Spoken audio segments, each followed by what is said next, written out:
সুধী দর্শক, আসসালামু আলাইকুম। আপনাদের সকলকে আমন্ত্রণ জানাচ্ছি আইএফআইসি ব্যাংক নিবেদিত এই সময়ে। আপনাদের সঙ্গে আছি আমি মীর তৌফিক হোসেন। আপনারা জানেন এই সময় আমরা বিভিন্ন রাজনৈতিক এবং সামাজিক বিষয়ে কথা বলে থাকি।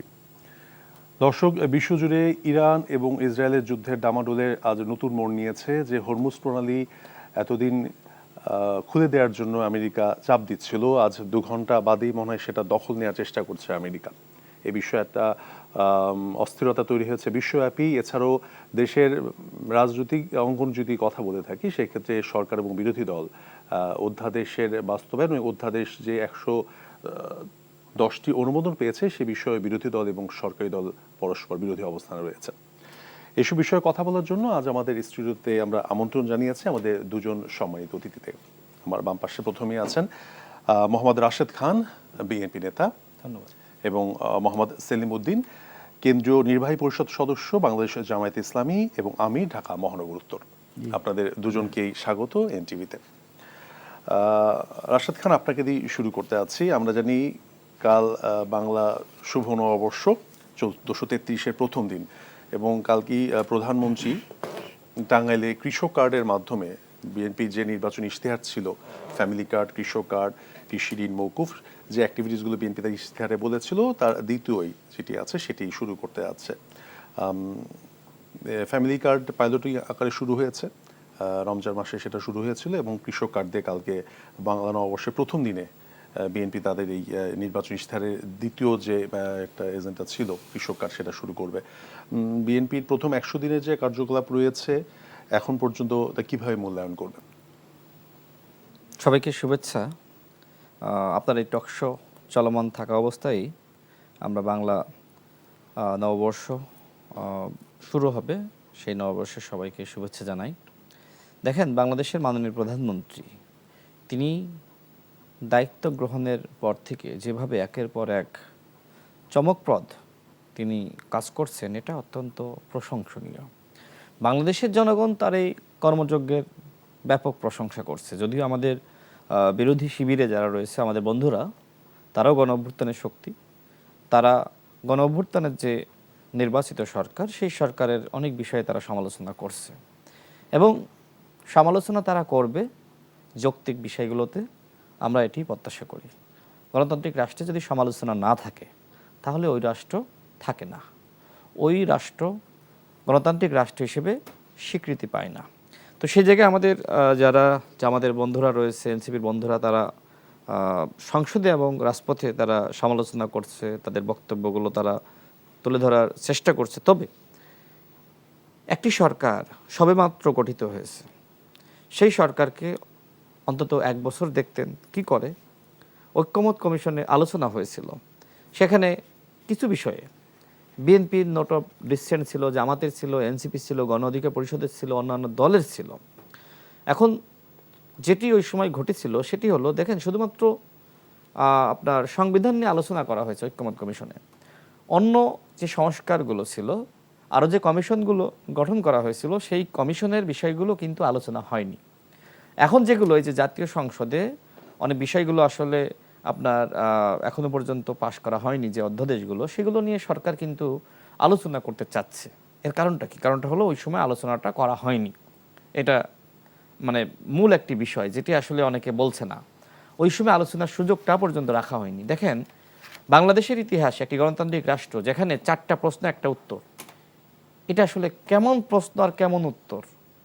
আপনি 4টা প্রশ্ন করেন আর 4টা প্রশ্নের 4টা উত্তর দেওয়ার সুযোগ দেন, তাহলে তো আজকে আর বিএনপি এই কথা বলার সুযোগ পেত না, তাই না? এমনকি যে আপনি বলছেন যে বিএনপি ভোটের ক্যাম্পেইন করলো, কিন্তু সেই বিএনপি পরবর্তীতে কেন মানছে না? এখন বিএনপি যে বিষয়গুলোতে সম্মত হয়েছিল বিএনপি মানছে। মাননীয় প্রধানমন্ত্রী তিনিই বলেছেন যে স্বাক্ষরিত জুলাই সনদকে অক্ষরে অক্ষরে বাস্তবায়ন করা হবে। যে সনদে জামাত স্বাক্ষর করেছিল, কিন্তু তাদের বন্ধু, তাদের এখন জোটসঙ্গী এনসিপি স্বাক্ষর করে নাই। ওই সময় দেখবেন যে এই যে জুলাই সনদে জামাত স্বাক্ষর করলো আর এনসিপি স্বাক্ষর করলো না, এই যে জামাত স্বাক্ষর করলো, এই জন্য জামাতকে বলা হয়েছিল মির্জাফর, এনসিপির পক্ষ থেকে মির্জাফর বলা হয়েছিল। তাদের নানান সমালোচনায় ছিল। আমরা দেখেছি কখনো কখনো জামাতকে সেই এনসিপির বন্ধুরা ক্ষুব্ধ হয়ে, রাগান্বিত হয়ে বলেছে যে এটা ভারতের সৃষ্ট দল। এমনকি নানান ধরনের তকমা দেওয়া হয়েছে যে পিআরের দাবি সামনে আনা হয়েছে স্বৈরাচারকে ফিরিয়ে আনার জন্য, নানান ধরনের কথাবার্তা। সেই সময় কিন্তু জামাতের সেক্রেটারি জেনারেল তিনি ক্ষুব্ধ হয়ে একটি বক্তব্য দিয়েছিলেন যে বাপের আগে বড় হতে চেয়েও না। তো তাদের ভিতরে আমরা দেখেছি 18 মাসের যে সমালোচনা, আলোচনা, তর্ক বিতর্ক অনেক কিছু দেখেছি। পরবর্তীতে রাজনৈতিক কারণে নানান ইকুয়েশনে তারা জোট করেছে, একসাথে ইলেকশন করেছে, এখন একসাথে তারা আন্দোলন করছে। কিন্তু আমার কথা হলো যে একটু সময় সরকারকে আপনারা দিতে পারতেন। দেখেন যে সরকার এই যে আর যে বাকিগুলো অধ্যাদেশ রয়েছে সেটা নিয়ে যে পর্যালোচনা করতে চাচ্ছে, যেটা ঐক্যমত কমিশন আলোচনা করে নাই, সরকার আলোচনার সুযোগটা রাখে নাই, সেটা এখন আলোচনা করতে চাই। দেখেন কতটুকু আপনাদের কাছে গ্রহণযোগ্য হয়, কতটুকু হয় না। কমিটি হবে, সেখানে আপনারাও থাকবেন, কিন্তু আপনারা ন্যূনতম আপনারা সেই আলোচনার সুযোগ রাখতে চান না। আপনারা একদিকে বলেন যে এই সংবিধানকে মানি না, এই রাষ্ট্রপতিকে মানি না, অথচ এই রাষ্ট্রপতি যে বিশেষ সাংবিধানিক আদেশ দিয়েছে, অধ্যাদেশ দিয়েছে, সেগুলো আবার আপনাদের কাছে ভালো। তাহলে প্রথমত আপনাকে বলতে হবে রাষ্ট্রপতি মানি, বলতে হবে না? আপনি রাষ্ট্রপতি মানেন না, বা রাষ্ট্রপতির ভাষণের উপর আলোচনা করতে চান। মানে বিষয়গুলো আমার কাছে অত্যন্ত খুবই মানে কৌতূহলী। আমি একটু শেষ করে দিই। আপনার যে প্রশ্ন ছিল, যে আপনার প্রশ্নের উত্তরটা আমি দিই। দেখেন এখন মূল সমস্যাটা কি জানেন? বাংলাদেশের রাখাল রাজা শহীদ প্রেসিডেন্ট জিয়াউর রহমান তিনি যে কর্মসূচিগুলো হাতে নিয়েছিলেন, খাল খনন কর্মসূচি, বৃক্ষরোপণ, বাংলাদেশের কোথাও খালি জায়গা থাকবে না, সর্বত্র চাষাবাদ করতে হবে, তিনি আসলে কৃষি বান্ধব, জনবান্ধব কর্মসূচি হাতে নিয়ে মানুষের কাছে অত্যন্ত গ্রহণযোগ্য এবং জনপ্রিয় হয়েছিলেন। যে কারণে ওই সময়কার যারা শত্রুরা ছিল, রাষ্ট্রীয় শত্রু, বিদেশি শত্রু, তারা চক্রান্ত করে শহীদ প্রেসিডেন্ট জিয়াউর রহমানকে হত্যা করলো। এখন বাংলাদেশের মাটিতে ফিরে জনাব তারেক রহমান বললেন আই হ্যাভ এ প্ল্যান। সেই প্ল্যানটা কি? কৃষি কার্ড। সেই প্ল্যানটা কি? সেই প্ল্যানটা হলো ফ্যামিলি কার্ড। সেই প্ল্যানটা হলো যে কৃষকদের ঋণ 10,000 টাকা পর্যন্ত মওকুফ করা। সেই প্ল্যানটা হলো 9টার সময় অফিস শুরু করা। সেই প্ল্যানটা হলো কথা কম কাজ বেশি নীতি গ্রহণ করা।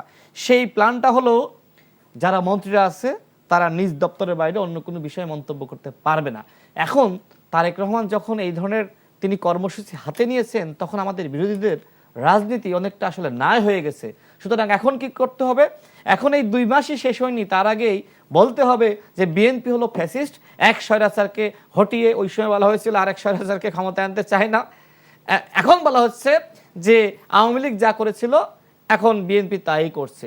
2টা মাসও যায়নি, তারেক রহমানকে আপনারা এখনই ফ্যাসিস্ট বলছেন। এত অস্থিরতা কেন?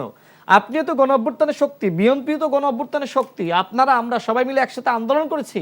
এখন বিএনপি তো জামাত না, আবার জামাত বিএনপি না। আমি বলছি না যে জামাতকে বিএনপি সব কিছু মানতে হবে, যে একটা সরকার কিছু বিষয়ে আলোচনা করতে চায়, সেই আলোচনার সুযোগটা আপনারা কেন দিবেন না? সেই সময় ঐক্যমত কমিশনের ঘাড়ে বন্দুক রেখে সেই সময় আপনারা বাধ্য করেছেন অনেক কিছু করতে, অনেক কিছু মানতে, অনেকে মেনে নিয়েছে। দেখেন নির্বাচন নিয়ে চক্রান্ত ছিল, ষড়যন্ত্র ছিল, যেটা আসিফ মাহমুদ নিজে বলেছে। সেই সময় কি বলা হচ্ছিল? ডক্টর মোহাম্মদ ইউনূসকে আমরা 5 বছর ক্ষমতায় দেখতে চাই। বিএনপি এই ষড়যন্ত্র মোকাবেলা করেছে। নির্বাচন সেই নাসিরউদ্দিন পাটোয়ারি বলেছিল 12ই ফেব্রুয়ারি কিন্তু নির্বাচন হবে না। সেই নির্বাচন আমাদেরকে আদায় করে নিতে হয়েছে। যদি কেউ মনে করে ডক্টর মোহাম্মদ ইউনূস এমনি এমনি নির্বাচন দিয়ে দিয়েছে, এইটা না। ডক্টর মোহাম্মদ ইউনূস বিদেশে গিয়ে তিনি বলেছিলেন বাংলাদেশে একটা মাত্র দল ছাড়া কেউ নির্বাচন চায় না। অর্থাৎ কি? অর্থাৎ ডক্টর মোহাম্মদ ইউনূস তারও এক ধরনের ক্ষমতা দীর্ঘায়িত করার এক ধরনের লিপ্সা তৈরি হয়েছিল। পরবর্তীতে দেশের জনগণ যখন নির্বাচনমুখী হলো, রাজনৈতিক দলগুলো যখন নির্বাচনমুখী হলো, তখন কিন্তু নির্বাচন দিতে বাধ্য করা হয়েছিল। জামাতের পক্ষ থেকে নানান ধরনের কথাবার্তা বলা হয়েছে যে সংস্কারের আগে নির্বাচন নয়, এমনকি নানান বক্তব্য এসেছে। ভালো আসতেই পারে, রাজনৈতিক বক্তব্য আসতেই পারে। আমি একটু 30 সেকেন্ডে শেষ করি। তো আমার কথা হলো যে আমাদের রাজনীতি থাকবে, সেইটা সরকারকে একটা সরকার, গণ অভ্যুত্থানের সরকার, আবার গণ অভ্যুত্থানের বিরোধী দল, আমি তাদেরকেও বলছি গণ অভ্যুত্থানের শক্তি। কারণ গণ অভ্যুত্থানের সময় বিএনপি রাজনৈতিক সমন্বয়টা করেছে, এবং সেই সময় বিএনপি, জামাত ইসলাম, হেফাজত ইসলাম, গণ অধিকার পরিষদ সহ যারা ফ্যাসিবাদ বিরোধী শক্তি ছিল, সবাই কিন্তু একসাথে মোকাবেলা করে শেখ হাসিনার পতন ঘটিয়েছে। অবশ্যই সাধারণ মানুষ ছিল, সাধারণ শিক্ষার্থীরা তারা ছিল, কিন্তু সবাই কিন্তু একসাথে কাজ করেছে। সুতরাং এই দেশকে যদি আপনি সামনের দিকে নিয়ে যেতে চান, তাহলে কিন্তু একটি ভালো সরকারি দল হতে হবে আর একটি ভালো বিরোধী দল হতে হবে। আমি জামাত ইসলামকে বলবো যে আপনারা একটি ভালো বিরোধী দল হিসেবে আপনারা সংসদে, রাজপথে ভূমিকা রাখুন। এত অস্থিরতা দেখেন না। 2 মাসও সরকারের বয়স হয়নি, এখনই যদি বলেন যে আরেকটি গণ অভ্যুত্থান ঘটাবো, আমি সর্বশেষ বলতে চাই মানুষকে যদি এখন গণ অভ্যুত্থানের জন্য ডাকেন, মানুষের খেয়ে দিয়ে কাজ নাই যে দুদিন পর পর ডাকবেন আর মানুষ রাজপথে নামবে। এখন এই মুহূর্তে ডাকলে 10,000 মানুষই আসলে সাধারণ মানুষকে আপনি রাজপথে পাবেন না, বরং জনাব তারেক রহমানকে সহযোগিতা করুন। তিনি যেভাবে তার পরিকল্পনাগুলো বাস্তবায়ন করছেন, আগামীকালও তার যে আপনার কৃষি কার্ড তিনি বিতরণ করবেন, এটা পাইলট প্রজেক্ট হিসেবে তিনি আবার শুরু করছেন। এই সমস্ত কাজগুলোতে আপনারা সহযোগিতা করুন, তাহলে কিন্তু দেশ এবং জাতি ভালো থাকবে। মোহাম্মদ সেলিম উদ্দিন, আপনার কাছে আসছি। যেহেতু আগামীকালের যে প্রধানমন্ত্রী একটি প্রকল্প উদ্বোধনের কথা রয়েছে, কৃষক কার্ড, সে বিষয়ে জানতে চেয়েছিলাম। রাশেদ আরও কিছু বিষয় তুললেন, যেটা আমি আপনার কাছেই শুরুতে জানতে চাবো, যে সরকার, অন্তর্বর্তী সরকারের যে 133টি অধ্যাদেশ ছিল, তার মধ্যে ইতিমধ্যেই এই সংসদে 110টি অধ্যাদেশ অনুমোদন করেছে। তার মধ্যে 16টি অধ্যাদেশ বিল আকারে আনা হয়নি, কিছু সংশোধনী প্রস্তাবের জন্য। বিরোধী দল বলছে যে এগুলো অনুমোদন করা যেত, কিন্তু সরকারি দল করেনি। তাহলে এই যে পরস্পর মুখী অবস্থান, এবং বিরোধী দল কিন্তু বলছেন, জামাত ইসলামী বলছে যে এটা রাজপথে ফয়সালা করার হয়তো প্রয়োজন হতে পারে। সামনে কি কোনো অস্থিরতার আশঙ্কা দেখছি আমরা? জি, ধন্যবাদ আপনাকে এবং আপনার মাধ্যমে এনটিভির দর্শক শ্রোতা, এখন যারা দেখতেছেন, পরে যারা দেখবেন, সবাইকে বাংলা নববর্ষের আন্তরিক শুভেচ্ছা জানাচ্ছি। আমার সহ আলোচক রাশেদ ভাই কথা বললেন। দেখেন, অনেক দীর্ঘ প্রতীক্ষা, ত্যাগ, সংগ্রাম এর মধ্য দিয়ে আমরা জুলাই আন্দোলনের মধ্য দিয়ে একটা নতুন বাংলাদেশ পেয়েছিলাম। এই ধরনের একটা বাংলাদেশের জন্য বিএনপিও অনেক আন্দোলন করেছে, অনেক কথা বলেছে, অনেক জুলুমের শিকার হয়েছে, জামাতও হয়েছে, এবং বিভিন্ন রাজনৈতিক দল, সামাজিক শক্তি হয়েছে। বিএনপির সামনে এবং দেশের সামনে, পার্লামেন্টের সামনে একটা বিরাট সুযোগ এসেছিল। 70% মানুষ গণরায় দিয়ে সংবিধান সংস্কারের জন্য তারা মত দিয়েছে। বিএনপির এখানে তো কোনো আপত্তি থাকার কথা নয়, বরং 2 রাকাত নফল নামাজ আদায় করে এই দীর্ঘদিন আমরা যে স্বপ্ন লালন করেছিলাম, একটা নতুন বাংলাদেশ গড়ব, ফ্যাসিবাদ মুক্ত বাংলাদেশ, স্বৈর শাসন মুক্ত বাংলাদেশ, স্বাধীন বিচার বিভাগ, স্বাধীন দুর্নীতি দমন কমিশন, স্বাধীন প্রত্যেকটা জায়গায় মানুষ তার অধিকার পাবে, এটার জন্য তো রাজনৈতিক দলগুলো আন্দোলন করে, সংগ্রাম করে। বিগত দিনে আমরা নানা কারণে এটা করতে পারি নাই। জুলাই আমাদেরকে একটা সুবর্ণ সুযোগ করে দিয়েছিল। কিন্তু বিএনপি কেন, কোন অদৃশ্য সত্তার টানে, কে বা কারা বিএনপিকে মিসগাইড করছে, আল্লাহ ভালো জানে। বিএনপি কিন্তু মারাত্মক ভুল পথে হাঁটতেছে। বিএনপি ক্ষমতায় এসেই জাতির সাথে করা ওয়াদার সাথে বরখেলাপ করছে, সল ছাত্রের আশ্রয় নিচ্ছে।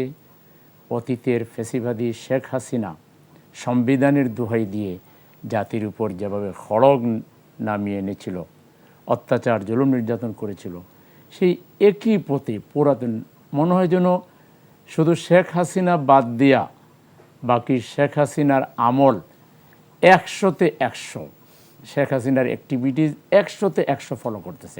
এটা কি শুধু এই 110টি অধ্যাদেশ অনুমোদন হয়েছে? না, 10 দিয়ে আর 110 আর 130 কোনো ব্যাপার নাই। বিএনপিকে গণরায় অনুযায়ী তাকে সবার আগে যখন এমপি শপথ দিয়েছে, পার্লামেন্ট মেম্বার হিসেবে শপথ দিয়ে, তারপরে সংবিধান সংস্কার পরিষদের শপথ নিতে হতো। ইতিমধ্যে তারা জাতির সাথে, আমাদের রাজনৈতিক দলের, বিরোধী দলের নেতারা বলেছেন যে জাতির সাথে তারা গাদ্দারি করেছে। আমি ছোট মুখে শব্দটা বললাম না, যারা বলেছেন তাদের কথাটাই কোট করলাম, যে তারা জাতির সাথে প্রতারণা করেছেন, গাদ্দারি করেছেন, এবং শপথ না নিয়ে 70% মানুষের আস্থাকে তারা অশ্রদ্ধা করেছেন, অসম্মানিত করেছেন, যা তারা করতে পারেন না।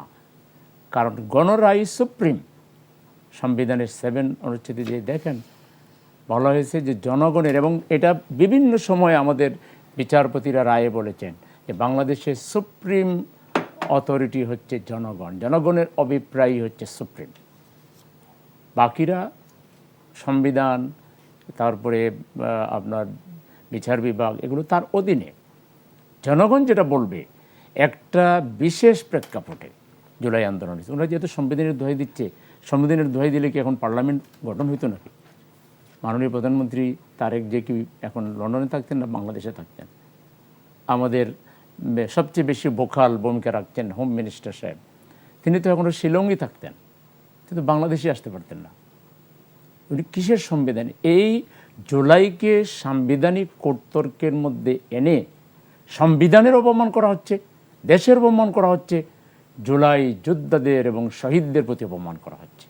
আমার এখন ডাউট হয় যে আসলে বিএনপি কি জুলাইকে ধারণ করে? বিএনপির অতীতের বিভিন্ন বক্তব্য, বিএনপির অতীতের যে বক্তব্যগুলো, সেই বক্তব্যগুলো থেকে এখন আজ করতে আমরা আলোচনার মাধ্যমে করা যায়, কারণ ওই সময় আলোচনার আগে তো আপনাকে আলোচনার পদ্ধতিতে যাইতে হবে। তো পদ্ধতি তো জনগণ ঠিক করে দিয়েছে। 16টি অধ্যাদেশ তো রেখেছে। না, এটা এইভাবে ওনারা যে করতেছেন, এইভাবে এগুলো তো কোর্ট যে কোনো সময় বাতিল করে দিতে পারে। না, বিভিন্ন পার্লামেন্টের বিভিন্ন সংশোধনীগুলো এই যেভাবে ওনারা করছেন, এগুলো যদি কেউ চ্যালেঞ্জ করে, এগুলো যে কোনো সময় কোর্টে বাতিল হয়ে যেতে পারে। এটা তো সংবিধান সংশোধন হওয়ার কথা না। আপনি জিনিসটাকে পাল্টাই দিলে তো হবে না, তার মৌলিকত্ব নষ্ট করে দিলে কীভাবে হবে? আপনি মানে 110টা করলেন না, 1010টা করলেন, ডাজন্ট ম্যাটার। ম্যাটারটা হলো যে আপনি যে পদ্ধতিতে করার কথা, আপনি তো এই সংসদে এসেছেন জুলাইয়ের মাধ্যমে, এবং এখানে একই তফসিলে 2টা ভোট হয়েছে। একটা ভোট হলো আপনার পার্লামেন্ট মেম্বার, এই মেম্বাররাই সংবিধান সংস্কার পরিষদের সদস্য হবেন এবং সংবিধান আমূল বদলাই দেবেন, আমূল পরিবর্তন করবেন। কিসের জুড়ে করবেন? জনগণের ম্যান্ডেটের জুড়ে। তাইলে এখন আপনি এই সংবিধান সংশোধনের কমিটি ওইটা এগুলো বলার তো কোনো দরকার নাই ভাই। আপনি আগে বলেন আপনি জুলাই মানেন কিনা। জুলাই যদি মানেন তাইলে 5 কোটি লোকের রায়কে মানেন কিনা। যদি রায় মানেন, আপনি সংবিধান সংশোধন পরিষদের শপথ নেন। আপনার যে 31 দফা, সেই 31 দফার প্রথম দফাটাই হলো আপনি সাংবিধানিক সংস্কার কমিশন করবেন। সেখানে তো সংস্কার শব্দ বলেছে। এখন ক্ষমতায় যাওয়ার আগে কথা একরকম, আর ক্ষমতায় যাওয়ার অতীতের সরকারগুলো করেছে। তাইলে বিএনপি জুলাই থেকে কি শিক্ষা নিল? তাহলে কি বিএনপি জুলাই পূর্ব অবস্থায় যে রাজনীতি বাংলাদেশে, বিশেষ করে যে 16 বছর যে রাজনীতি বাংলাদেশে হয়েছিল শেখ হাসিনার নেতৃত্বে, তারা কি সেই রাজনীতি ফিরিয়ে আনতে চায়? সুতরাং আপনি অন্য যে প্রশ্নগুলো করছেন, কার্ড কোড, এগুলো শেখ হাসিনা কম কার্ড খেলছে? সেই কার্ডগুলো ছিল দুর্নীতির একটা মস্ত বড় হাতিয়ার। আমরা ইতিমধ্যে শুনছি ফ্যামিলি কার্ড যেটা দেওয়া হয়েছে, 2500 টাকা দেওয়া হবে, পার পার্সনের কাছ থেকে 5000 টাকা করে নেওয়া হয়েছে। তা লাভ কোন দিকে বেশি? দলীয় কর্মীদের পোষার একটা ব্যবস্থা। এগুলো যদি ট্রান্সপারেন্টলি হয়, রিয়েল যারা পাওয়ার কথা যদি সেইভাবে তালিকা করে পায়, দলীয় কর্মীদের চাঁদাবাজি থেকে এবং শোষণ নিপীড়ন থেকে যদি এটা রক্ষা করতে পারেন মাননীয় প্রধানমন্ত্রী, ওয়েল অ্যান্ড গুড। এটা তো খারাপ কিছু না, যে কোনো ভালো জিনিসকে আমরা ওয়েলকাম জানাই। কিন্তু কথা হচ্ছে, ইতিমধ্যে যে কথা বাজারে চাউর হয়েছে যে 2500 টাকা পাওয়া যাবে যে কার্ডে, সেই কার্ডের জন্য নেওয়া হচ্ছে 5000 টাকা করে, এটা তো তদন্ত হওয়া দরকার। রাশেদ, আপনার কাছে আসতে আছি। বিএনপি কি তাহলে জুলাইয়ের নির্বাচনের আগে যে অঙ্গীকার ছিল 31 দফার প্রথম দফা, তা থেকে সরে এসেছে? আর এই কার্ডের বিষয়ে যে সেলিম সাহেব বললেন, সেই বিষয়ে কি তদন্ত হওয়ার প্রয়োজন না এখন? দেখেন, আমি সবসময় সত্যকে পছন্দ করি। আপনি সমালোচনা করেন যেটা প্রকৃতপক্ষে সত্য, কিন্তু আপনি মিথ্যার সাথে সত্যের সংমিশ্রণ, আবার মিথ্যাকে সত্য হিসেবে মানুষকে ধোঁকা দেওয়া, মানুষের সামনে উত্থাপন করা, এটা আমি পছন্দ করি না। এই জন্য বলবো যে ভাই যে কথাটা বললেন যে আপনার 2500 টাকা ফ্যামিলি কার্ড এবং এই 2500 টাকার জন্য 5000 টাকা নেওয়া হচ্ছে, এটা সম্পূর্ণভাবে, আমি তাকে বলছি না যে তিনি আসলে মিথ্যা বলছেন, আমি বলছি যে তিনি ভুল তথ্য দিয়েছেন, এটা সঠিক না। চাঁদাবাজি থেকে যদি মাননীয় প্রধানমন্ত্রী দেশকে রক্ষা করতে পারেন, দেখেন বিএনপি একটি বড় দল, অবশ্যই জামাত তারাও একটি বড় দল, যেটা নির্বাচনে আমরা দেখেছি। যারা জামাত করেন, যারা বিএনপি করেন, তারা এদেশের মানুষ, তাই না? বাইরের তো কেউ না, এদেশের সাধারণ মানুষ, তারাও তো এদেশের মানুষ। সামগ্রিকভাবে বাংলাদেশের যে প্রেক্ষাপট সেটা আমরা জানি। যখন একটু বৃষ্টি শুরু হয় না, যখন এই এনটিভি টকশো করে আমি ফিরবো, তখন রিক্সা চালক কিন্তু সে 20 টাকা বেশি ভাড়া চাইবে, কখনো 100 টাকা, 20 টাকার ভাড়া 100 টাকা না দিলে যাবে না, যাইতেই চাইবে না। তো বাংলাদেশের যে সামগ্রিক প্রেক্ষাপট, সেখানে দুর্নীতি আছে, চাঁদাবাজি আছে, লুটপাট আছে, অন্যায় আছে, অপরাধ আছে। তো এইটা যেমন দলের কতিপয় ব্যক্তি দলের নাম ভাঙিয়ে করে, ঠিক ওই যে রিক্সা চালক সুযোগ পাইলে কিন্তু সেও 20 টাকা বেশি নেওয়ার ধান্দা করে। তার মানে কি, যেখানে বাংলাদেশের সামগ্রিক প্রেক্ষাপটই এরকম জামাতের নেতৃবৃন্দ আমরা দেখি নাই নির্বাচনের সময় টাকা নিয়ে কয়েক জায়গায় গ্রেপ্তার হয়েছে। তারা আপনার যদিও বলছে যে জান্নাতের টিকিট তারা বিতরণ করে নাই, কিন্তু বিভিন্ন জায়গায় কিন্তু ওইভাবে বক্তব্য দেওয়া হয়েছে যে আপনি জামাত করলে জান্নাতে যাবেন, যেটা একজন ব্যারিস্টার শাহরিয়ার তিনি বলছেন যে আপনি জান্নাতে যেতে হলে আপনাকে জামাত করতে হবে, কারণ জামাতে এই কাজগুলো করে, নানান কথাগুলো বলছেন। যে অধ্যাদেশগুলো নিয়ে সরকার অনুমোদন দিয়েছে এবং বাকি কিছু অধ্যাদেশ বিল আকারে আনা হয়নি, এই বিষয়টা এখন জামায়াত ইসলামী বলছে যে এটা জনগণের সাথে প্রতারণা, সেটা আপনি বলছিলেন। আসলে কি প্রতারণা করছে বিএনপি? দেখেন, জামাত ইসলাম যদি আমাকে প্রতারক বলে তাহলে আমার দায়িত্ব আমি যে প্রতারক না সেটা প্রমাণ করা। সুতরাং ভাই যে কথাগুলো বললেন সেগুলোর আমি একটু যদি ব্যাখ্যা বিশ্লেষণ করি। তিনি বললেন যে 70% মানুষ, 70% মানুষ গণভোটে রায় দিয়েছিল, সত্য। আবার বিএনপিকে 51% মানুষ সমর্থন দিয়েছিল, ভোট দিয়েছিল, সেটাও সত্য। বিএনপির পক্ষ থেকে গণভোটের পক্ষেই ক্যাম্পেইন করা হয়েছে, এটাও সত্য। কিন্তু কথা হলো যে আপনাকে তো এটাও বলতে হবে যে সরকার প্রতারণা করেছে, 4টা প্রশ্নের 4টা উত্তর দেওয়ার সুযোগ রাখেনি, উত্তর আপনাকে একটা দিতে হবে। এটা কি প্রতারণা না? তার মানে একটা সিস্টেমের মধ্যে আপনি আমাকে আটকে দিয়েছেন যে গণভোটের পক্ষে হা ভোট ক্যাম্পেইন করার সুযোগ ছাড়া আর কোনো সুযোগ নাই। মনে করেন যে 4টা প্রশ্নের ভিতর 3টা আমি চাই, আমি একটা চাই না, এই স্বাধীনতা আমার আছে না? এই জন্য কি আমি জুলাই গাদ্দার? এই জন্য কি আমি স্বৈরাচার? আমি একটাতে হা দিতে পারি, একটাতে না দিতে পারি, এটা আমার স্বাধীনতা। এখন দল হিসেবে যদি আমি এই স্বাধীনতা ভোগ করি আর মানুষ যদি মনে করে যে না এটা আসলে বিএনপি ঠিক করছে না, দেন মানুষ আমাকে ভোট দিবে না। দেখেন, বিএনপি সেই ঐক্যমত কমিশনের সময় যে কথা বলেছিল এখনও একই কথা বলছে। বিএনপির মহাসচিব ওই সময় প্রতিবাদ জানিয়েছিল, বিবৃতি দিয়েছিল। তিনি বলেছিলেন যে আমরা স্বাক্ষরিত জুলাই সনদ আমরা অক্ষরে অক্ষরে বাস্তবায়ন করব। বাংলাদেশের মাননীয় প্রধানমন্ত্রী তিনি একই কথা বলছেন। সেই স্বাক্ষরিত জুলাই সনদে জামাতের বন্ধুরাও গিয়েছিল, আমরাও গিয়েছিলাম, আমরা সবাই স্বাক্ষর করেছিলাম, আমাদের এনসিপির বন্ধুরা যায়নি, তাদের মনোপুত হয়নি এই কারণে।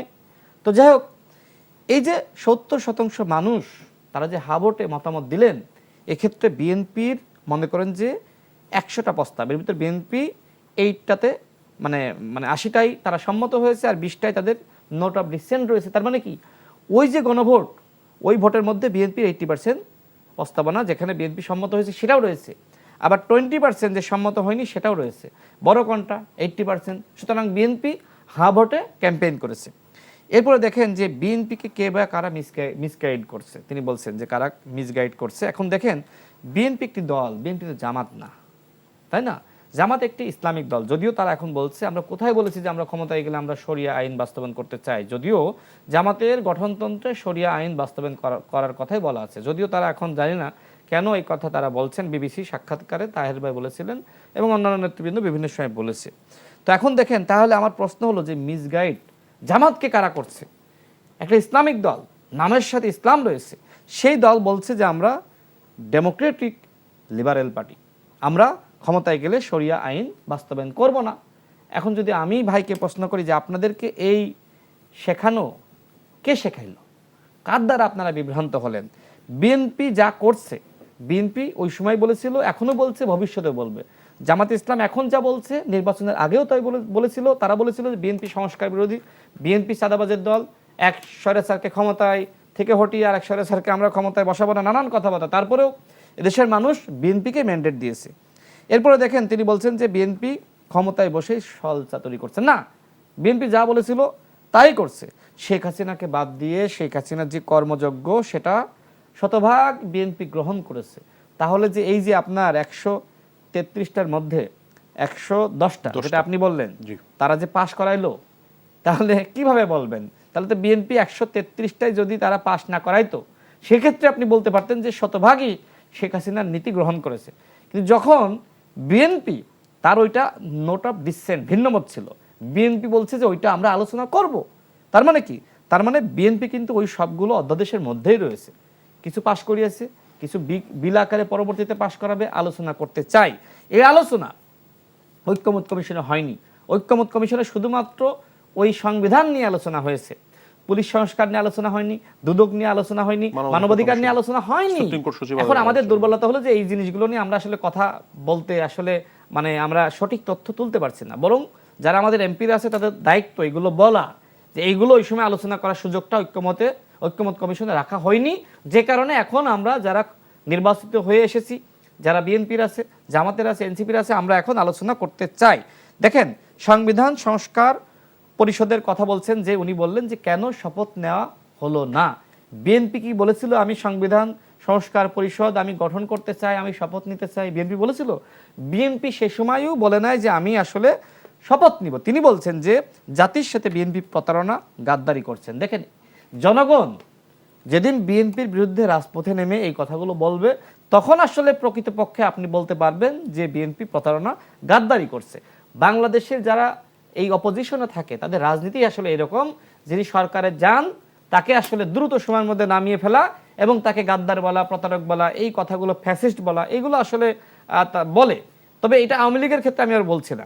যখন আসলে ফেয়ার নির্বাচন তত্ত্বাবধায়ক সরকারের অধীনে হয়েছে, তখন দেখবেন যে এই ধরনের আপনার সংসদ বয়কট করা, ওয়াকআউট করা, এই ঘটনাগুলো কিন্তু ঘটেছে। আমি একটু শেষ করে দিচ্ছি, আমার সময় সমালোচনা হোক। জি, আমি আপনার সাথে আপনার বিষয়ে একটি জিনিস জানতে চাচ্ছি, যেহেতু আপনি বলছেন সামনে আমরা জানি 12ই মে সংরক্ষিত নারী আসনের ভোট গ্রহণ অনুষ্ঠিত হবে। ইতিমধ্যে বিএনপি, জামায়াত ইসলামী সবাই তাদের যে রেশিওতে আসনগুলো পাবে তার মনোনয়নপত্র বিতরণ শুরু করেছে। বিএনপির মধ্যে কিছু অনাকাঙ্ক্ষিত ঘটনা ঘটেছে, রাজনীতি এবং বহিরাগত বা সাংস্কৃতিক কর্মীরা যারা আসছেন, এই বিষয়টা কি আসলে বিএনপি কিভাবে দেখছে? আমি উত্তর দিব। একই প্রশ্ন সেলিম ভাইকে বলবো। আমি উত্তর দিব। তার আগে সেলিম ভাইয়ের কিছু অনেক কথা তিনি বলেছেন, তো কিছু বাকি আছে। তিনি বলছেন যে সংবিধানের দোহাই দিলে কি আসলে এই সরকার গঠিত হতো বা নির্বাচন হতো? দেখেন, এই যে গণঅভ্যুত্থান হয়েছে, এটা তো সত্য যে কোনো সংবিধান মেনে গণঅভ্যুত্থান হয়নি। কিন্তু আমার প্রশ্ন হলো যে একটা গণঅভ্যুত্থান হয়ে গেছে, এরপরে রাষ্ট্রকে আপনাকে অবশ্যই সুশৃঙ্খল করতে হবে। দেখেন, এই যে সংবিধান থাকলো, এই যে রাষ্ট্রপতি থাকলো, বিএনপি রেখেছে? ওই সময় নাহিদ ইসলাম, আসিফ মাহমুদরা এই রাষ্ট্রপতির হাতে শপথ নিয়েছিল, এই সংবিধান মেনে শপথ নিয়েছিল। তখন যদি জামাত বলতো না, এইটা আমরা মানি না, এটা 72-এর সংবিধান মেনে শপথ নেওয়া হচ্ছে, নাহিদ ইসলামরা বলতো যে আমরা এই সংবিধান অনুযায়ী শপথ নিব না, ওই সময় যদি সংবিধান ছুঁড়ে ফেলতো এবং বলতো যে এই রাষ্ট্রপতি আমরা মানি না, আমরা নতুন রাষ্ট্রপতি গঠন করতে চাই। গতকাল জামাতের একজন নেতা তিনি বলছিলেন যে দেখেন, ওই সময় ছাত্রদের হাতে যে ক্ষমতা ছিল, ছাত্ররা চাইলে যা ইচ্ছা তাই করতে পারতো। তাই তো ওই সময় ছাত্ররা চাইলে এই রাষ্ট্রপতিকে সরিয়ে দিতে পারতো, এই সংবিধান ছুঁড়ে ফেলতে পারতো। এখন আপনি যে রাষ্ট্রপতির এবং সংবিধানের ধারাবাহিকতা সৃষ্টি করলেন, করার পরে সংসদে গিয়ে আপনি বলছেন যে 72-এর সংবিধান মানি না। বাবারা, ছোট ভাইয়েরা, আপনারা তো 72-এর সংবিধান মেনেই শপথ নিলেন, রাষ্ট্রপতির হাতে শপথ নিলেন, তাহলে এই দায়টা আপনি কেন বিএনপিকে দিচ্ছেন? এমনকি দেখেন, জামাতের আমির, সম্মানিত আমাদের অপোজিশন লিডার, তিনি কিন্তু বলেছেন এই মহান সংসদকে আমি সাক্ষ্য রেখে বলছি, জামাত ইসলামের কোনো নেতা বলে নাই আমরা 72-এর সংবিধান ছুঁড়ে ফেলতে চাই। তার মানে কি? তার মানে এই সংবিধান জামাত ইসলাম মানে, এই সংবিধান মেনেই তারা কাজ করতে চায়।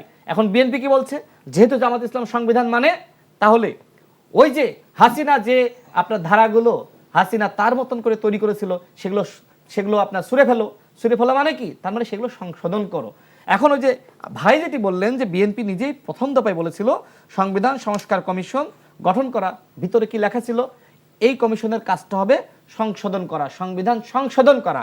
বিএনপি এখন যেহেতু নির্বাচন হয়েছে, ঐক্যমত কমিশন গঠিত হয়েছে, ঐক্যমত কমিশন ওটাই কিন্তু এক ধরনের সংবিধান সংস্কার পরিষদ হিসেবে কাজ করেছে। তার মানে বিএনপি যেটা বলেছিল সেটা কিন্তু হয়ে গেছে। এখন তাহলে বিএনপির কাজ কি? এখন বিএনপির কাজটা হলো এই সংবিধান সংশোধন করা। তার মানে বিএনপি যে ম্যান্ডেটটা দিয়েছিল জাতির সামনে, সেটা কিন্তু ওই অন্তর্বর্তীকালীন সরকার ওই কাজটা কিন্তু করেছে, আলোচনা করেছে।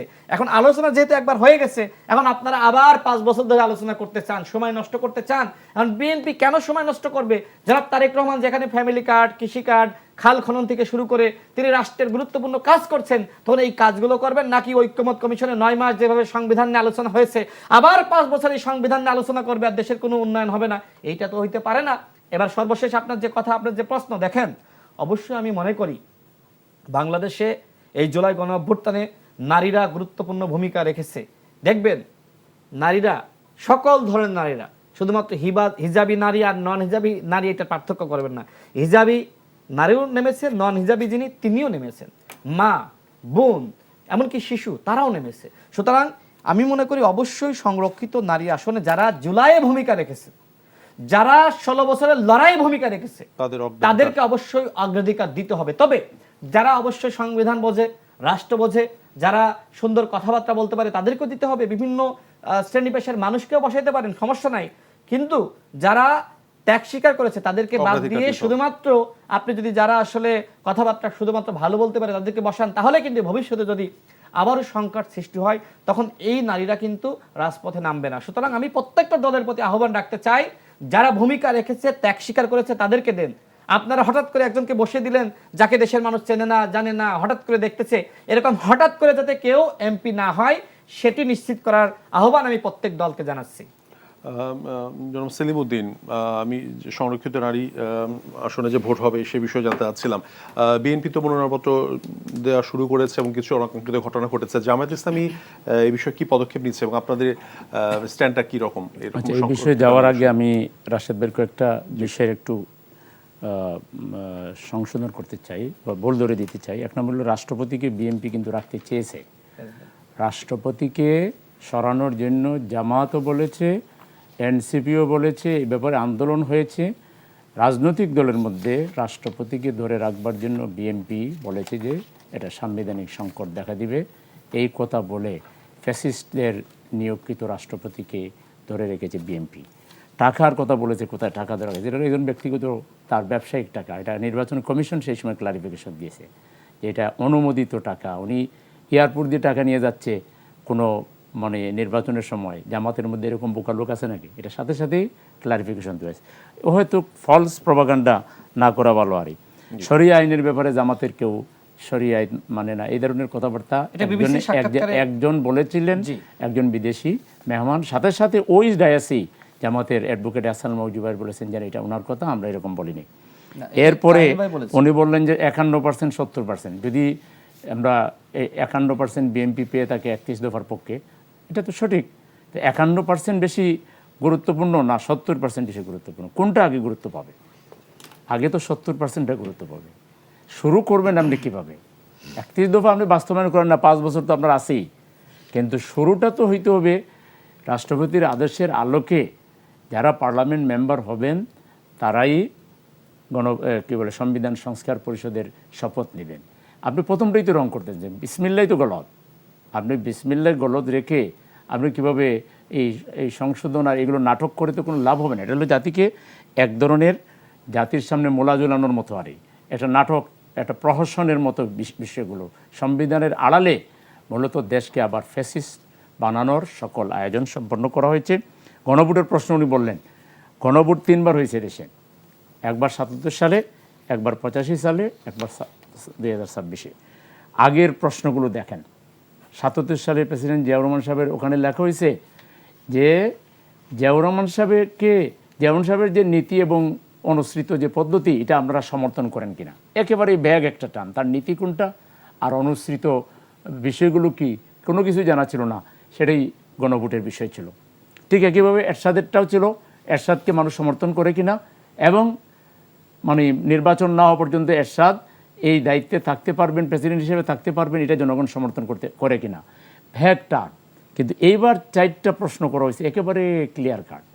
প্রথম হলো কেয়ারটেকার প্রেসিডেন্টের আদেশ মানেন কিনা, এবং এই আদেশের ভিত্তিতে যে বিষয়গুলোতে ঐক্যমত হয়েছে এটা মানেন কিনা। 2 নম্বর হলো কেয়ারটেকার গভর্নমেন্ট, এটা মানেন কিনা। 3 নম্বর হলো উচ্চকক্ষ গঠন, এটা মানেন কিনা। 4 নম্বর হলো বাকি যে সংশোধনীগুলো যারা পাশ করবে তারা তাদের ইশতেহারের আলোকে, তাদের কমিটমেন্টের আলোকে তারা সংশোধন করবে, এটা আমি সমর্থন করেন কিনা। একদম ক্লিয়ার কাট। না, প্রশ্ন আসলে সেটা বলি, প্রশ্ন উত্তর হচ্ছে এই উত্তর তো উত্তর এটার উপরে তো উত্তর দিছে মানুষ। উত্তর তো দিছে এইটার উপরেই। প্রশ্ন এই 4টাই ছিল, আমি যেটা বললাম এখন। কেয়ারটেকার সরকার মানেন কিনা, তারপরে না আপনি পরে বলেন কেয়ারটেকার সরকার আপনি জি 4টা কোশ্চেন ছিল। এটা তো ভেরি ক্লিয়ার কোশ্চেন ছিল, কোনো ব্যাগ ছিল না তো। বরং অতীতের যে 2টা আপনার গণভোটের যে প্রশ্ন ছিল তার চাইতে অনেক অনেক বেশি স্পষ্ট প্রশ্ন ছিল এইবারের গণভোটে। তো সুতরাং এখন কথা হচ্ছে কি, বিএনপি যে কথাগুলো বলছে, বিএনপি যখন এই প্রশ্নগুলো করা হয় এগুলো তো সরকারি ওয়েবসাইটে দিয়ে দেওয়া হয়েছে, এটা তো গোপনীয়ভাবে করা হয়নি।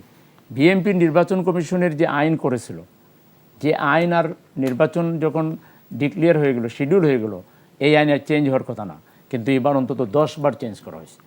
বিএনপি সকালে যেয়ে বলছে একবার এই আইন বদলাইতে হবে, নির্বাচন কমিশন তাদের অনেকটা মানে দাসে পরিণত হয়ে ওটাই করেছে।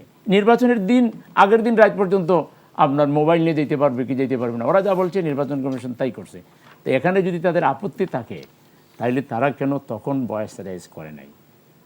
তখন ভয়েস রেজ না করে জনগণের রায় নিয়ে এরকম সিনেমিনি খেলার সুযোগ বিএনপিকে কে দিয়েছে? বিএনপিকে তাইলে আর নির্বাচন করবে না? এটাই শেষ নির্বাচন? এদেশের জনগণকে এত বোকাবেন ভেবেছে বিএনপি? জনগণ এখন অনেক বেশি সজাগ। জনগণ এখন চায়ের টেবিলে কৃষক, শ্রমিক, মোটে, মাঝি, মজুর, আপনি রাস্তার একজন মানুষকে যে জিজ্ঞেস করেন তারা যে রাজনীতি বুঝে, বিএনপি যা করতেছে এর মধ্য দিয়ে বিএনপি এদেশের কোটি কোটি মানুষের হৃদয় থেকে তাদেরকে সরিয়ে নিয়ে যাচ্ছে। সুতরাং এটা বিএনপির সামনে কোনো অল্টারনেটিভ নেই, তাদেরকে সংবিধান সংস্কার পরিষদের শপথ নিতে হবে এবং এই সংবিধানকে সংস্কার করতে হবে। সংশোধনের কোনো কিছু মানা যাবে না, জনগণ মানবে না। সংশোধনের নামেই নাটক বিএনপি দ্রুত যদি বন্ধ করে আমরা খুব বেশি খুশি হব। এই নাটকের দ্বারা শুধু শুধু বিরোধী দল না, আমার মনে হয় বিএনপির অনেক নেতাকর্মী যাদের বিবেক আছে, যারা জুলাই আন্দোলন চলে, আমি আজকে দেখলাম বিএনপির বেশ কিছু লোক পদত্যাগ করে জামাতে যোগ দিচ্ছে। বিএনপি যদি এইভাবে চলতে থাকে তো বিএনপি থেকে বিরাট সংখ্যক লোক বিএনপি থেকে চলে আসবে। কারণ এটা ইতিহাস সাক্ষী, যারা এরকম গণরায়ের সাথে পৃথিবীর ইতিহাসে গণভোটকে কেউ উপেক্ষা করছে। আপনি দেখেন ফ্রান্সে গণভোট হয়েছে, ব্রিটেনে গণভোট হয়েছে, গ্রিসে গণভোট হয়েছে, কলম্বিয়া গণভোট হয়েছে, বহু জায়গায় হয়েছে। সেই গণভোটকে সবাই কারণ জনগণের অভিপ্রায় হচ্ছে সুপ্রিম। এইটা নিয়ে কেউ কোনো দিন ঝামেলা করেনি। একমাত্র ব্যতিক্রম বাংলাদেশ। বিএনপি যে আজকে গণভোট না মানে তাহলে প্রেসিডেন্ট জিয়া রহমানের শাসনামল কি বৈধ হবে? তাইলে গণভোট মানছে না না মানছে, কই থেকে মানছে? প্রক্রিয়াটা কেন তারা নিজের মতো করে নিজের মতো করে কেন বানিয়ে নিবে? তারা সংখ্যাগরিষ্ঠ হয়েছে বলে, এবং সংখ্যাগরিষ্ঠ কিভাবে হয়েছে সেগুলো তো তলের বিড়াল বেরিয়ে আসতেছে। তাদের একজন নেতা শাহ আলম বলেছেন যে ছাত্ররা আন্দোলন করেছে, এই করেছে, সেই করেছে, আর ইউনূস সাহেব ট্রফি নিয়ে দিয়ে আসছে ক্যাপ্টেনের কাছে। কি বোঝা গেল? রিজওয়ানা বলতেছে আমরা এরা যাতে মেইন স্ট্রিমে না আসে, বিরোধী দল জামাত যাতে মেইন স্ট্রিমে না আসে তার জন্য আমরা ব্যবস্থা নিয়েছি। তাহলে কোথায় কি ঘটেছে এগুলো তো এখন পরিষ্কার হয়ে যাচ্ছে। তো এইরকম একটা দুর্বল অবস্থায় ক্ষমতায় এসে এখন বাঙালকে হাইকোর্ট দেখাইলে কোনো লাভ হবে? আজকে এই অবস্থায় আমরা মনে করি যে আজকে তারেক জিয়া মাননীয় প্রধানমন্ত্রীকে পরিষ্কার করতে হবে, মাননীয় হোম মিনিস্টারকে পরিষ্কার করতে হবে, মাননীয় আইন মন্ত্রীকে পরিষ্কার করতে হবে যে তারা কি হা ভোটের পক্ষে ভোট দিয়েছিলেন কিনা। যদি দিয়ে থাকেন তাহলে এই দ্বিচারিতা জাতির সাথে কেন করছেন? তারা যদি হা ভোটের পক্ষে রায় দিয়ে থাকেন, হা ভোটের যে সিদ্ধান্ত, জনগণের যে রায়, গণরায়, এটাকে 100% বাস্তবায়ন করবে। 1% যদি এখানে মাইনাস রাখা হয় এর জন্য কঠিন জবাবদিহির কাঠগড়ায় সরকারকে দাঁড়াতে হবে। আমরা পার্লামেন্টও দাঁড় করাবো, আমরা জনগণের কাতারেও এসে দাঁড় করাবো। সংরক্ষিত নারী আসনে বিষয় জানতে চাচ্ছিলাম। সংরক্ষিত নারী আসনে জামাতের সংরক্ষিত নারী আসনে জামাত ইসলামী একটা গঠনতান্ত্রিক, নিয়মতান্ত্রিক, সুশৃঙ্খল, একটা গতিশীল, দায়িত্বশীল সংগঠন এবং জামাত ইসলামের একটা ইনসাফ ভিত্তিক রাজনৈতিক দল। জামাতের এখানে মুখ দেখে পরিবারের লোক, ভাই বোন, এটা সেটা, এখানে এটা চলে না। জামাতের চলে যে লোকটাকে যাকে দেওয়া হবে তার পারফরমেন্সটা কী, তার দক্ষতা কী, তার যোগ্যতা কী, তার কি ভূমিকা আছে দলের জন্য বা নারী সমাজের জন্য সে কী করেছে, তার নিজস্ব নেম ফ্রেম এবং তার নিজস্ব যোগ্যতার ভিত্তিতে আমরা বিভিন্ন জায়গা থেকে নাম নিয়েছি, দেশের বিভিন্ন বিভাগ থেকেও নাম নিয়েছি, নিয়ে পর্যালোচনা করে আমরা পুঙ্খানুপুঙ্খ পর্যালোচনা করে আমরা আমাদের বোনদেরকে অলরেডি আমাদের পক্ষ থেকে আমরা প্রাথমিকভাবে সিলেকশন করে রেখেছি। চূড়ান্ত সিলেকশনটা আমরা খুব শীঘ্রই দিব এবং সেখানে কোনো পরিবার প্রথা কিংবা কোনো ধরনের ওই হঠাৎ করে চলে এসে কোনো প্রভাব খাটিয়ে কিংবা কোনো ধরনের লবিং করে তদবির করে আমাদের এখানে কেউ নেতা বা নেত্রী হইতে পারবে না। আমাদের এখানে বিষয়টি রাশেদ বলছিলেন যে যেহেতু এবারের নির্বাচন এবং সংসদ জুলাই অভ্যুত্থানে নারীদের বিশাল একটা অবদান ছিল, তা জামায়াত ইসলামী কি এই বিষয়টা কি নিয়ে আসছে? অবশ্যই এই consideration? আমাদের বোনেরা যারা এখানে আসবেন জি। তারা জুলাই আন্দোলনের ভূমিকা রেখেছে এবং সেই সার্বিক দিক বিবেচনা করি আমরা মূলত আমাদের অ্যাপয়েন্টমেন্ট জনাব রাশেদ, আপনার কাছে আরেকটা বিষয় একটু জানতে যাচ্ছিলাম, যেটা আমাদের পররাষ্ট্রমন্ত্রী কিছুদিন আগে ভারত সফর করেছেন, আজকে উনি প্রেস ব্রিফিং করেছেন। সেখানে দুটো বিষয়ে বলা হয়েছে যে দিল্লিকে সাফ জানিয়ে দেওয়া হয়েছে শেখ হাসিনাকে ফেরত আনার বিষয়টি কিভাবে আইনি প্রক্রিয়ার মাধ্যমে সম্পন্ন করা যাবে এবং পতিত স্বৈরাচার যারা বাংলাদেশে অস্থিতিশীল পরিবেশ তৈরি করতে না পারে সে বিষয়ে দিল্লিকে সতর্ক করা হয়েছে এবং আরও কিছু দ্বিপাক্ষিক বিষয় নিয়ে কথা হয়েছে। ভারতের সাথে যে বাংলাদেশের সম্পর্ক, যে কিছুটা অম্লমধুর সম্পর্ক আমরা কিছুদিন গত 2 বছর ধরে দেখছিলাম, এই যে সফরটা হলো এবং যে ব্রিফিংটা হলো সেটাকে কিভাবে ভবিষ্যতে কীরকম হতে পারে মনে করছেন? দেখেন, অবশ্যই ভারতের সাথে আমাদের সম্পর্কের পুনর্মূল্যায়ন হওয়া দরকার এবং সেই মূল্যায়নটা বিএনপি করছে। বিএনপি ক্ষমতায় আসার পরে সীমান্তে একজন মানুষকেও হত্যা করতে পারেনি। এমনকি দেখেন, বিএনপি বারবার ভারতকে স্পষ্ট জানিয়েছে যে সীমান্তে হত্যা আমরা মানব না। এমনকি আইনের মধ্য দিয়ে শেখ হাসিনাকে বাংলাদেশে ফিরিয়ে দেওয়ার ব্যাপারে বিএনপি দুঃখিত বিএনপি ফিরিয়ে দেওয়ার ব্যাপারে কিন্তু স্পষ্ট করেছে, আজকেও বলেছে মাননীয় পররাষ্ট্র প্রতিমন্ত্রী, তিনি স্পষ্ট করেছেন। তার মানে বিএনপি কিন্তু ফ্যাসিবাদের বিরুদ্ধে বিএনপির যে অবস্থান ছিল আগেও এখনো একই অবস্থান রয়েছে। কিন্তু দুঃখ লাগছে কি জানেন, সেটা হলো বিএনপির বিরুদ্ধে বারবার বলা হচ্ছে যে বিএনপি নাকি আওয়ামী লীগের ভোটে ক্ষমতায় এসেছে, বিএনপি নাকি আওয়ামী লীগের পুনর্বাসন করছে। দেখেন, জামাতের একজন নেতার বক্তব্য যদি আমি কোট করি, আমাদের তাহের ভাই, তিনি কি বলেছিলেন, তার আসনে আওয়ামী লীগের একজন এমপি ছিলেন, তার নাম মুজিব।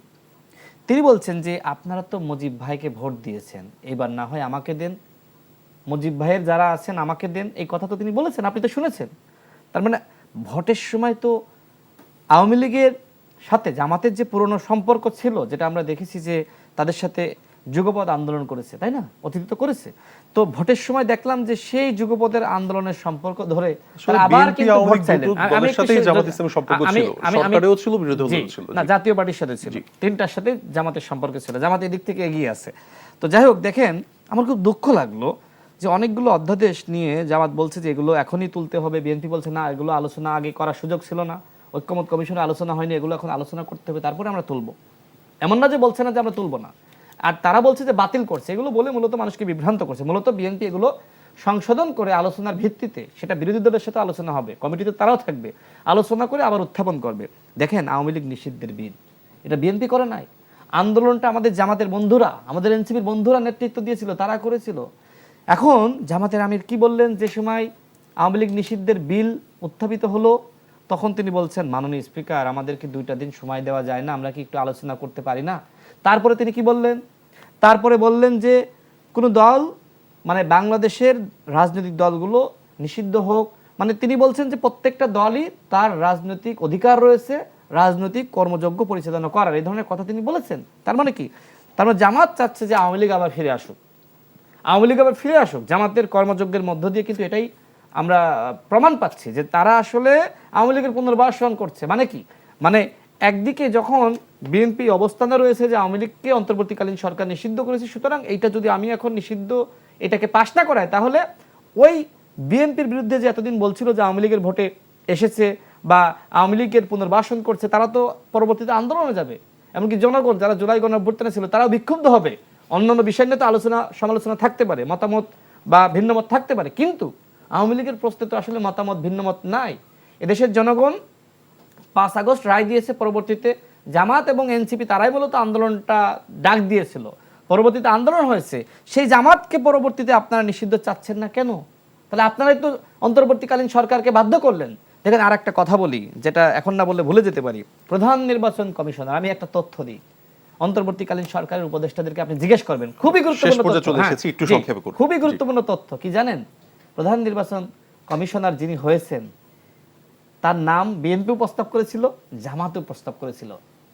পরবর্তীতে একজন উপদেষ্টা, তিনি প্রধান উপদেষ্টা কে বললেন যে স্যার দুই দল বড় দল তারা ঐক্যমত কমিশনে ভিন্নমত থাকলেও এই বিষয়ে একমত, তো স্যার বললেন ঠিক আছে আমার বিশ্ববিদ্যালয়ের ছাত্র ওকে দিয়ে দাও। তার মানে কি আপনি যে নির্বাচন কমিশনের বিরুদ্ধে অভিযোগ করছেন সেই নির্বাচন কমিশনে আপনার সুপারিশে নিয়োগপ্রাপ্ত প্রধান নির্বাচন কমিশনার রয়েছে, সে কি আসলেই তাহলে ইলেকশন ইঞ্জিনিয়ারিং করেছে? আচ্ছা ধরে নিলাম ইলেকশন ইঞ্জিনিয়ারিং করেছে, ইলেকশনটা কেন মানলেন? আপনি বলছেন যে বুকে পাথর চাপা দিয়ে ইলেকশন মেনে নিয়েছি। আপনি বাংলাদেশের ইতিহাসে আপনি প্রথম আপনি বিরোধী দল হয়েছেন, এত বড় অর্জন, এটাকে আপনি মানতে পারছেন না। আপনি বিএনপিকে সংস্কার বিরোধী আখ্যা দিয়েছিলেন, চাঁদাবাজ আখ্যা দিয়েছিলেন, বিএনপিকে তারপরেও মানুষ ভোট দিয়েছে। এই কষ্ট এবং জনাব তারেক রহমান যে রাজনীতি সূচনা করেছেন এই রাজনীতির ধারে কাছেও আপনি যেতে পারছেন না। এই যে 9টার সময় অফিস করা, এই যে আপনার কৃষি কার্ড ফ্যামিলি কার্ড বাস্তবায়ন করা, জামাতের আমির কি বলেছিল, আরে ধুরতর ফ্যামিলি কার্ড, হাসনাত আব্দুল্লাহ কি বলেছিল, ফ্যামিলি কার্ড ভুয়া ভুয়া স্লোগান দিয়েছিল। জনাব তারেক রহমান তিনি এই যে এখন কম কথা বলছেন না, বারবার বলা হচ্ছে, আমাদের জামাতের বন্ধুরা বলছে স্বরাষ্ট্রমন্ত্রী কেন প্রধানমন্ত্রীর পাশে বসবে। হ্যাঁ, আবার দেখেন ওই আপনার ব্যাংক সংস্কার বা ওই আর্থিক খাত সংস্কারের বিল উত্থাপিত হয়নি, জামাতের একজন বন্ধু বলছে এমপি যে এই বিষয়ে আমার মন্তব্য আছে, এরপর স্পিকার বললেন না এই বিষয়ে আলোচনা হয়নি, বিল উত্থাপিত হয়নি। মানে এখন আমি দেখেন জামাত ভালো করুক আমরা চাই, কারণ বাংলাদেশে একটি ভালো বিরোধী দল দরকার, কিন্তু এই ভালো বিরোধী দল যদি মনে করে যে তারেক রহমানকে হটাইতে হবে, তারেক রহমানকে কোনোভাবেই তার ক্ষমতা কন্টিনিউ করতে দেওয়া যাবে না, তাহলে কিন্তু এদেশের জনগণ, বরং জামাত আন্দোলন করছে না, বলছে জনগণের আন্দোলন, এদেশের জনগণ কিন্তু নেমে জামাতের বিরুদ্ধে আন্দোলন শুরু করতে পারে। বিএনপির একটা ভালো দিক দেখেন, বিএনপির লোকজন নাই, জামাত ইসলাম এনসিপি তারা কিন্তু এই 11 দলীয় জোট আন্দোলন করছে। আওয়ামী লীগের সময় দেখেছি যে পাল্টা কর্মসূচি, সরকারে আওয়ামী লীগ পাল্টা কর্মসূচি, দেখেন বিএনপি কিন্তু কোনো পাল্টা কর্মসূচি করছে না, বিএনপি অত্যন্ত গণতান্ত্রিক একটি দল এবং গণতান্ত্রিক মনোভাব নিয়ে অগ্রসর হচ্ছে। 30 সেকেন্ড সময় দেব, অনুষ্ঠান শেষ পর্যায়ে চলে এসেছি। নতুন বছর শুরু হচ্ছে, সরকারি দল বিরোধী দল সবাই বেশি দিতে হবে, তোমরা কি যা আমরা দিবেন শেষ পর্যায়ে চলে এসেছি, আপনি একটু সংক্ষেপে 2 মিনিট দেন, সংক্ষেপে 2 মিনিট দেন। প্রথম কথা হলো যে আওয়ামী লীগের বিরুদ্ধে অধ্যাদেশ যখন নিষিদ্ধের অধ্যাদেশ যখন আনা হলো, জামাতের সম্মানিত আমির বিরোধী দলের নেতা সময় চেয়েছিলেন কেন? কার্য উপদেষ্টা কমিটির সিদ্ধান্ত ছিল যে যে কোনো বিল উত্থাপনের 3 দিন আগে কাগজপত্র সংসদ সদস্যদের টেবিলে দিতে হবে। 3 দিন তো দূরের কথা, 3 মিনিট আগেও দিতে পারতেছে না। বিএনপি পার্লামেন্ট যে এত ইমেচুরিটির সাথে চালাচ্ছে, 3 বারের ক্ষমতাসীন আগের দল এত যে মানে আমি বলবো যে অথর্ব, যে একটা বিলের আগে আপনার পার্লামেন্ট মেম্বার কাছে কোনো কিছু দিতে পারতেছে না। এই জন্য উনি বলছিলেন যেটা যে আপনারা কী পাস করতেছেন এটা তো আমাদের দেখা দরকার, একটা রাজনীতি এইটাকে অন্যভাবে ব্যাখ্যা করতে হবে। দ্বিতীয় বলছে যে জামাতের সাথে বিভিন্ন ধরনের যোগাযোগ। হ্যাঁ, জামাত যখন কেয়ারটেকার বিল নিয়ে আন্দোলন করলো তখন আওয়ামী লীগ বললো যে আমরা আপনাদের সাথে আন্দোলন, আমরা কি না করব? তারপরে বিএনপি যখন আপনার সরকার গঠন করতে পারে না, জামাতের কাছে আসছে। জামাত একটা উদারতান্ত্রিক রাজনৈতিক দল, জামাতের দেশের সবগুলো পলিটিক্যাল পার্টিরে আশ্রয় দিয়েছে বিভিন্ন সময়। কারণ কি, আমরা চাই যে একটা সমঝোতামূলক সবাই মিলে দেশের কল্যাণে রাজনীতি করি, এইটা জামাত। আমি একটা কথা আপনাকে বলি, বিএনপি বারবার খালি সংবিধানের দোহাই দিচ্ছে। আপনি দেখেন 59 সংবিধানের 59 অনুচ্ছেদ দেখেন, সেখানে পরিষ্কার বলা হচ্ছে লোকাল গভর্নমেন্ট হবে, গভর্নমেন্টের যারা প্রতিনিধি হবেন তারা নির্বাচিত হবেন। এইটা 24 সালে যে কেয়ারটেকার গভর্নমেন্ট, ইন্টারিম গভর্নমেন্ট যেটা অন্যদেরকে সরাই দিয়ে যে আপনার বসাইলো, এইটাকেই তারা কন্টিনিউ করতেছে। এখানে এসে আর সংবিধান কিন্তু মানার প্রশ্ন আসে না। তারা বলে যে আদেশ প্রেসিডেন্ট দিতে পারেন না। প্রেসিডেন্ট যদি আদেশ না দিতে পারেন, মরহুমা বেগম খালেদা যে মুক্তি পেলেন কোন আদেশে, তাহলে কি সেটা বৈধ ছিল? আমরাও সেটা প্রস্তাব করেছিলাম। মানে আমার পক্ষে যেটা যাবে, অ্যাটর্নি জেনারেল নিয়োগ দিলেন 6 তারিখে, এটা 6 তারিখে অ্যাটর্নি জেনারেল নিয়োগ পেয়েছেন 6 তারিখে প্রেসিডেন্টের আদেশে। প্রেসিডেন্টের আদেশে ভাই আপনি জানেন, আসলে বিএনপি দেশ চালাতে পারছে না, সংবিধানের দোহাই দিয়ে একটা জনগণের সামনে তারা এক ধরনের মানে দেখেন সবচেয়ে গুরুত্বপূর্ণ অধ্যাদেশ যেগুলা, গোম, মানবাধিকার, পুলিশ সংস্কার, ব্যাংক রেজুলেশন কেন এটা বদলাইতে হবে? ওই যে যারা টাকা লুট করছে এসালাম সহ এদেরকে আবার ব্যাংকের মালিক বানাইতে হবে, তাইলে বিদেশে যে টাকাগুলো পাচার হয়েছে সেগুলো আমরা ফেরত পাবো না। 59% এমপিদের কাছে হাজার হাজার কোটি টাকা ব্যাংকের পাওনা, এগুলো আর আমরা পাবো না। তাইলে সুবিধাজনকগুলো ভাবে এইভাবে দুদককে আপনার এরকম গঠনমূলক সমালোচনা জামাত তার মানে ইসলামী হচ্ছে করবে এবং এই সরকারকে একটা গভর্নমেন্ট সুনির্দিষ্ট গাইডলাইন দিবে। লেজগুবরে করে আমরা ফেলছে। আমরা দেশ সেটা চালাবার প্রত্যাশা জন্য করি। তাদের Just যে আমরা পাঁচ একদম সেকেন্ড, ভাই একদম যেগুলো বললেন এটা না, বিএনপির মধ্যে মোটেই দেখা যাচ্ছে জি। না।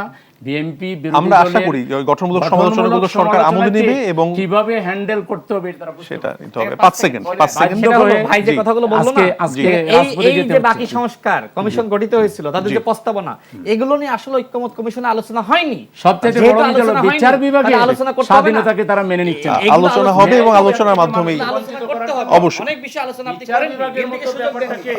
বাংলাদেশে পৃথিবীর ইতিহাসে জি। কোনোভাবে কনসিডার করলো না। আমরা- কোথাও দেখাতে পারবেন আমরা না, প্রতারণা কথা করে বলবো। গণভোট হয়েছে। এই জনাব সরকার তো প্রতারণা করে গণভোট, মোহাম্মদ ভাই রাশেদ বলছেন খান, চারটা মোহাম্মদ সেলিম উদ্দিন, আপনাদের আমরা শেষ করছি। আমরা দেখেন, আমরা আমি নতুন বছরে চলে এসেছি, নতুন ভাবে শুরু করব। আপনাদের দুজনকে অসংখ্য ধন্যবাদ। রাশেদ আপনাকে ধন্যবাদ, মোহাম্মদ সেলিম উদ্দিন আপনাকে ধন্যবাদ। দর্শক, আমরা আলোচনা করছিলাম, প্রাণবন্ত আলোচনা হচ্ছিল। একটি বিষয় আপনাদের সাথে জানিয়ে রাখছি, আপনাদের জনপ্রিয় টক শো এনটিভির এই সময়ের আজকে 4000 পর্ব। আপনাদের সহযোগিতা, আপনাদের উৎসাহ আমাদেরকে আজ এ পর্যন্ত নিয়ে এসেছে। ভবিষ্যতে আপনাদের সহযোগিতা এবং উৎসাহ আমরা চাচ্ছি। আজ আমরা ইতিমধ্যে নতুন বছর বাংলা শুভ নববর্ষতে পাড়া দিয়েছি, অর্থাৎ 1433-এ আমরা পদার্পণ করেছি। সকলকে বাংলা নববর্ষের শুভেচ্ছা, শুভরাত্রি।